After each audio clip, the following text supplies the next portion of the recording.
Good afternoon, my name is Ronan and this is the assignment 2 project.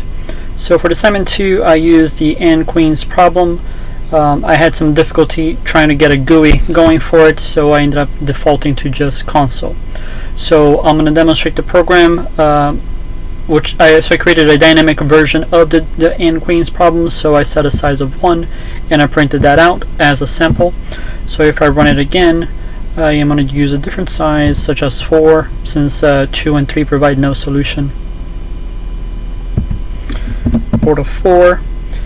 For this presentation, I decided to print out every single step to show more of the code. So the program will iterate through each index of the board and print out a queen if it finds that the space is valid. If the space is not valid, it will print out X's to make it easier for the algorithm to figure out where the queens can and cannot go. So first step, queen on the first square.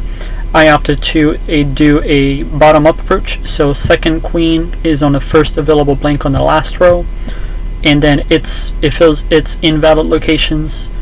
The third step moves, since there is no available slot in the last row, moves on to the second row. Last blank is where the queen is available, and it fills that. This is obviously an invalid solution, so I would not print that out as a possible solution. Then the queen resets, moves to second slot, prints out the second row,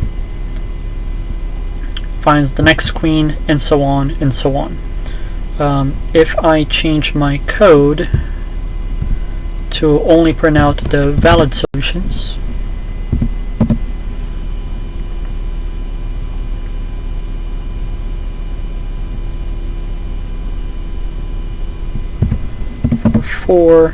you see there are 2 valid solutions. Queen on the second slot on the first row and on the third slot of the second row, which are mirror images of each other. Now for the code.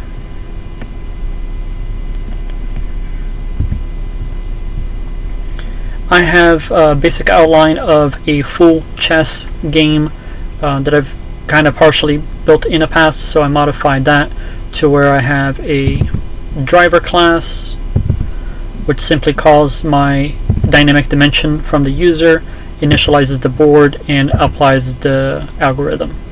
So for the board where most of my code is at, we don't need you. Essentially I define my variables, define a dynamic array board and the dynamic array notations to draw the board, and initializes the board with blank spaces, and create the draw program to print out to the console. All of this is just to print out to the console. Gets the dimension from the user, calls the algorithm, and this is an algorithm to iterate through every single index and a dynamic board. My dynamic board can only go up to 7 rows. After 7, the program starts to hang, so there's no point of trying to iterate beyond that. I have not applied any optimizations by skipping yada yada, so it does work up to 7. Essentially, through all this code, it checks if the board symbol is equal to blank, apply a queen, and then within this if statement, apply any invalid locations for that position, which is that queen, and if the total count of queens equals to the dimensions of requested, so 3 queens on a 3x3 or 4 queens on a 4x4, draw the board. That's pretty much it. I have some methods to reset the board for the next iteration. This is the method to check for invalid locations. So from a queen's position, this will fill the verticals and horizontals for that queen's position. This for loop will fill for the diagonal going from top left to bottom right, and this for loop will fill in from top right to bottom left. The other classes are mostly empty, just for previous stuff that I had written to. Queens, pieces, squares, the blank X's, and the blank spaces. That's it for my presentation. Thank you very much.